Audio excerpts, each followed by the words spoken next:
Module 5. Établissement des coûts et des prix. Vous voulez développer une entreprise payante et vous devez donc établir les prix de vos produits ou services de la bonne façon. Dans ce module, je vais partager des conseils et des outils que vous pourrez utiliser afin de déterminer les prix de vos produits ou services. D'abord, il faut vous poser la question « Quel prix allez-vous demander pour votre produit ou service ?» Il y a une foule de facteurs qui vont influencer votre prix. Le premier est celui de vos frais, le coût des intrants de votre produit ou service, votre volume des ventes. Si vous comptez faire de gros volumes, votre marge bénéficiaire peut être plus basse. Le prix de votre concurrent. Il faut faire des recherches sur vos concurrents. Votre avantage concurrentiel. Si votre entreprise a un avantage concurrentiel, vous pourrez sans doute augmenter votre prix par rapport à ceux des concurrents. L'emplacement géographique de votre entreprise. Surtout dans la vente au détail, cela pourrait évidemment influencer le prix que vous pouvez demander pour votre produit ou service. Si vous êtes dans un centre d'achat haut de gamme, les clients s'attendront à payer un prix haut de gamme. Quelle est la sensibilité au prix de vos clients? Si votre industrie attache beaucoup d'importance au prix, cela pourrait poser un défi car un nouveau concurrent pourra vous prendre vos clients, sachez-le. Quelle image voulez-vous afficher? Il existe des compagnies qui essayent d'entretenir une image de classe. Voulez-vous faire de même? Voulez-vous cultiver le marché de haut de gamme? Réfléchissez à toutes ces choses car elles auront un impact sur le prix que vous attachez à vos produits ou services. Parcourons quelques notions de base. Vos prix doivent au moins couvrir vos coûts. Plus vos frais fixes sont bas, plus vos prix peuvent baisser. Il faut donc contrôler vos frais fixes. Ajustez vos prix pour bien vendre. Faites autant de recherches que possible, posez des questions aux clients, dites-leur que vous allez demander tel prix pour tel produit ou service, prenez bonne note de leurs réactions. Il n'est pas nécessaire de pratiquer le prix le plus bas du marché. En réalité, ce n'est même pas une bonne idée de faire le moindre prix sur le marché. Il est plus facile d'offrir un rabais sur un prix élevé que d'augmenter un petit prix. Alors pensez à ça. Ça pourrait devenir votre stratégie. Au départ, vous pourriez demander $100, moins 20%, et à mesure de la croissance de votre marché, quand vous avez plus de clients, il sera peut-être possible d'éliminer ce rabais.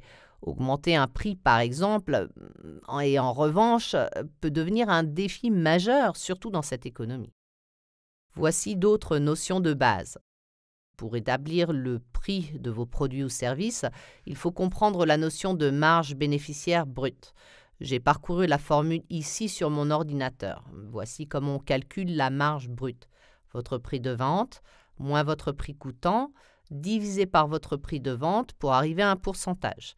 Pour ce qui est de votre taux de marge, c'est votre prix de vente moins votre prix coûtant divisé par votre prix coûtant. Remarquez que ces calculs sont différents. L'un divise par le prix de vente et l'autre divise par le prix coûtant. Je vais vous montrer un exemple.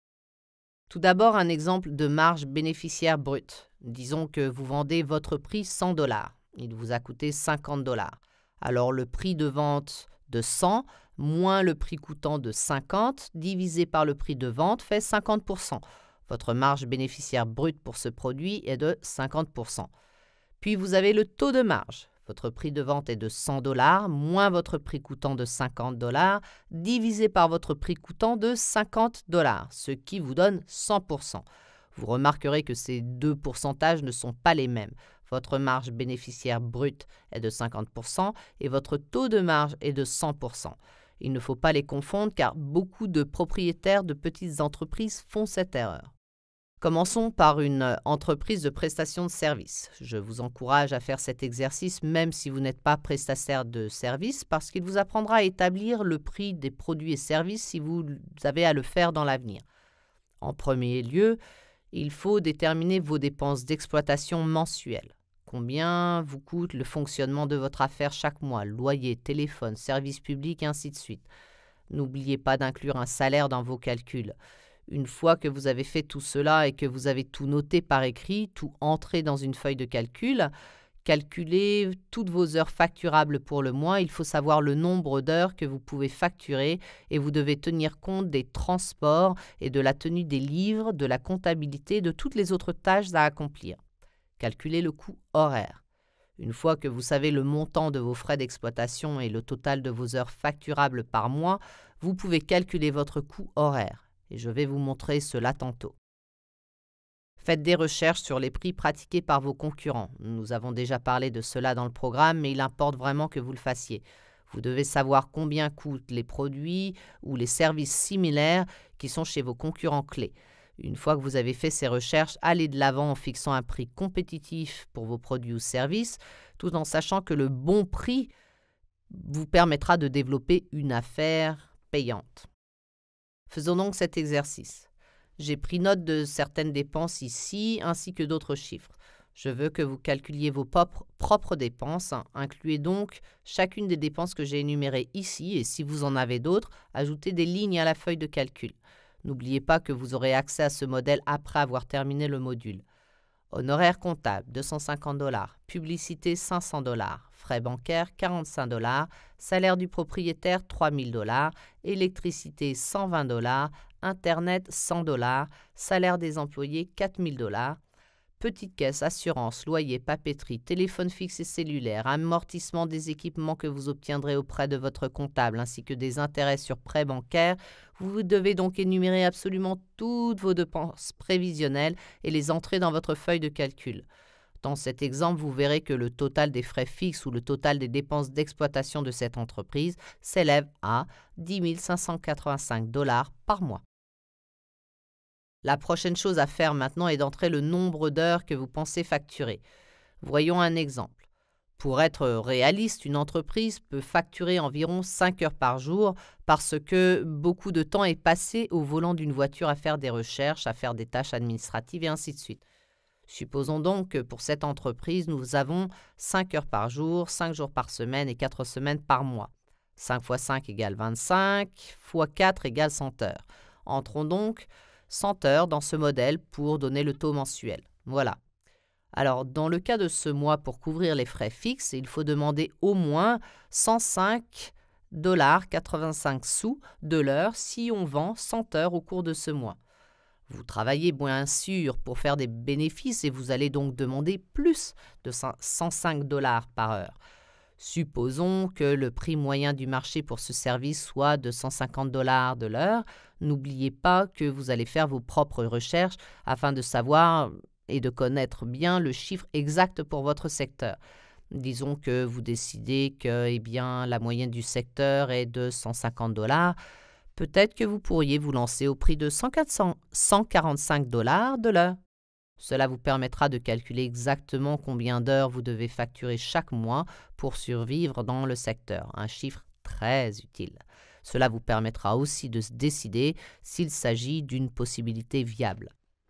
Une autre chose qui peut vous aider est de vous asseoir avec vos employés et de leur dire que chaque mois, il faut facturer 73 heures. Faisons tout notre possible pour y arriver, très utile. Au tarif de $145 de l'heure, vous devez vendre 73 heures. Le fait de connaître ce chiffre va faciliter de beaucoup la vérification de votre idée et l'établissement de vos objectifs. Alors, je vous encourage à vérifier votre seuil de rentabilité, soit le nombre d'heures qu'il vous faut pour vous en sortir. Utilisez ce modèle, c'est vraiment très utile. Passons au deuxième exemple, celui d'un fabricant. Pour une entreprise de fabrication, on passe par le même exercice. D'abord, il faut déterminer les frais d'exploitation mensuels. Quel est le coût du fonctionnement de l'entreprise chaque mois, loyer, téléphone, services publics et tous ces frais-là. Faites une estimation de votre production mensuelle. Combien de ces produits pouvez-vous fabriquer en un mois? Calculez vos coûts des intrants, soit les matières premières ou les dépenses variables. Déterminez le prix que vos concurrents font payer. Ajoutez un bénéfice équitable et fixez un prix équitable pour vos produits sur le marché. Alors, faites-le cet exercice. Calculez vos frais d'exploitation, estimez votre production mensuelle, calculez votre coût des intrants, déterminez le prix chez vos concurrents, puis calculez votre prix à facturer. C'est un exercice simple mais très important et très efficace. Faisons donc une étude de cas pour démontrer ce que nous avons appris. Suivons cet exemple. Marie a mis sur pied une entreprise de petits gâteaux. Elle veut savoir combien demander aux clients et elle veut aussi savoir combien de petits gâteaux il faut vendre chaque mois. Alors, utilisons le modèle d'entreprise de fabrication. Encore une fois, j'ai inscrit un tas de dépenses ici, par-ci la comptabilité, par-là la publicité, la promotion. Nous avons les frais bancaires, le salaire de la propriétaire, la paie des employés, les services publics, les frais pour les véhicules, tout cela pour en arriver à 14 505 $ par mois. Maintenant, si vous dirigez une entreprise de fabrication, vous auriez introduit toutes vos dépenses d'exploitation mensuelles. C'est un excellent exercice à faire parce que cela vous aidera à établir le prix de vos produits. La prochaine chose est de calculer votre capacité de production. Combien de petits gâteaux pouvez-vous raisonnablement produire en l'espace d'un mois? Prenons un exemple, disons 20 000. Nous avons fait nos recherches et nous croyons pouvoir produire 20 000 petits gâteaux par mois. À ce nombre, cela nous coûte 73 sous par petit gâteau. Bien. Maintenant, il faut introduire tous les ingrédients, tous les intrants qui constituent les frais variables, comme on les appelle. Disons que le mélange à gâteau nous coûte 20 sous, le glaçage vaut 5 sous, l'emballage fait 10 sous, ce qui fait un coût variable d'un total de 35 sous par petit gâteau. Cela fait un coût véritable de 1,08 $. Voici donc un chiffre qui nous donne l'idée que si nous produisons 20 000 petits gâteaux, voici le coût de chacun. Alors, pour être réaliste, tant que nous vendons nos petits gâteaux à plus de 1,08 $, nous en sortirons en fabriquant 20 000. Maintenant, on fait sa recherche sur les petits gâteaux et je l'ai déjà faite à votre place. Le prix moyen de vente d'un petit gâteau est de 2,50 $. Le bénéfice est beau. En revenant sur notre formule pour le calcul de la marge brute, le prix de vente moins le prix coûtant, soit les frais variables, vous donnera la marge brute. Vous aurez 2,50 $ moins 35 sous, ce qui est égal à 2,15 $ par petit gâteau. C'est un très beau bénéfice, cela nous donne une marge bénéficiaire brute de 86%. Maintenant que nous savons que notre marge brute est de 86%, nous pouvons calculer les revenus qu'il faut générer chaque mois pour nous en sortir. Comment faire? Il faut prendre nos frais fixes et nous les divisons par notre marge bénéficiaire, ce qui nous donnera 16 866 $ et 28 sous de revenus nécessaires pour survivre, ce qui, dans notre cas, signifie diviser par 2,50 $ par petit gâteau pour arriver à 6 747 petits gâteaux. C'est un nombre très utile à savoir. Alors, Marie sait maintenant le nombre exact de petits gâteaux qu'elle doit vendre chaque mois afin d'assurer la survie de son entreprise. Ce chiffre va évidemment influencer la décision de Marie parce que si elle pense que 6 747 est trop élevé, elle va peut-être éviter de se lancer dans l'affaire. En revanche, si elle estime que 6 747 est un nombre raisonnable, ce sera probablement une bonne affaire pour elle. Vous voyez comment ça aide dans la prise de décision ?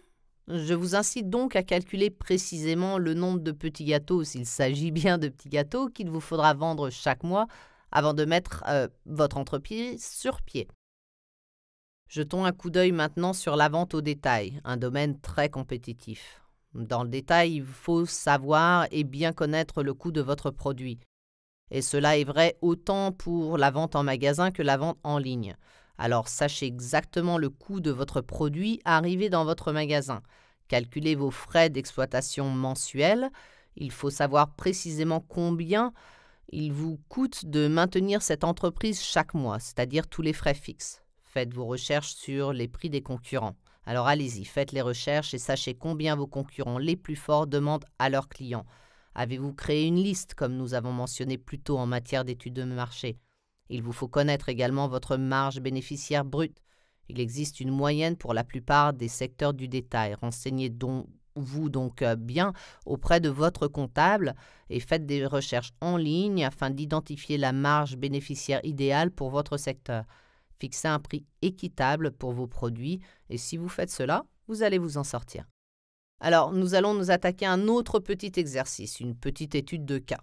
Nous avons l'exemple des propriétaires d'une petite entreprise. Solange et Jo ont lancé une entreprise de vente au détail.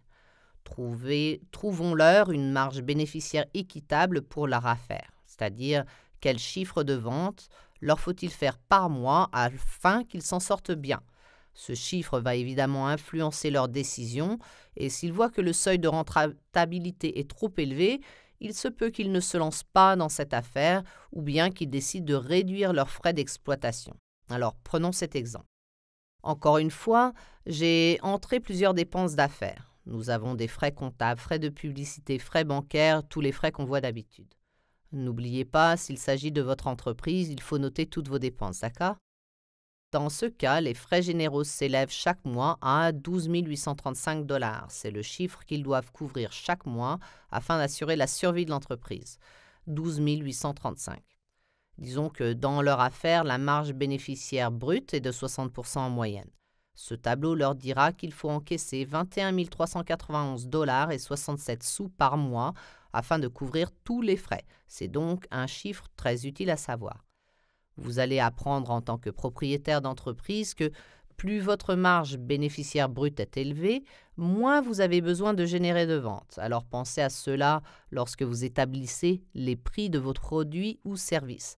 Rappelez-vous aussi que si votre secteur est très compétitif, c'est souvent le secteur qui impose le bénéfice que vous allez réaliser.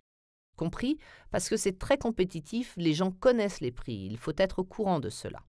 Voilà, ces petits modèles sont très utiles pour le calcul de vos prix coûtants et prix de vente à prévoir et surtout combien il faut que vous vendiez chaque mois pour assurer la survie de votre entreprise. Alors tirez avantage de ces modèles car ils sont très utiles. Résumons. Tous les propriétaires d'entreprise ont besoin de connaître leurs frais d'exploitation mensuels. Faites donc vos recherches, communiquez avec un comptable, parlez à un conseiller et apprenez à obtenir ces chiffres. Apprenez à connaître les prix de vos concurrents. Allez-y, faites vos recherches, apprenez les prix des produits ou des services similaires chez vos concurrents. Gérez votre marge bénéficiaire brute. Souvenez-vous de ce que je vous ai dit, plus votre marge bénéficiaire brute est élevée, moins vous devez rapporter de revenus. Alors établissez des prix équitables pour vos produits et services. Vous voulez avoir des bénéfices, c'est pour cela que vous faites des affaires, ne l'oubliez pas. Voici un petit exercice à faire. Faites vos recherches, parlez à votre comptable, parlez à vos conseillers en petites entreprises, puis calculez les frais d'exploitation mensuels à prévoir. N'oubliez pas d'inclure un salaire pour vous-même. Calculez votre marge bénéficiaire brute si vous êtes dans la fabrication ou dans la vente au détail. Si vous offrez un service, calculez votre tarification horaire, soit le minimum que vous devez facturer par heure. Calculez votre prix de vente idéal après avoir fait vos recherches et après avoir fait les exercices. Sachez votre seuil de rentabilité, combien d'heures ou combien de produits vous devez vendre. Le plus vous êtes renseigné, meilleures seront vos décisions. Si vous avez encore des questions, je peux vous encourager à communiquer avec la Société économique de l'Ontario. Ils peuvent vous aider à faire cet exercice. Alors établissez les prix de vos produits ou services de façon équitable et développez une entreprise à succès. Voilà ce que je vous souhaite de faire.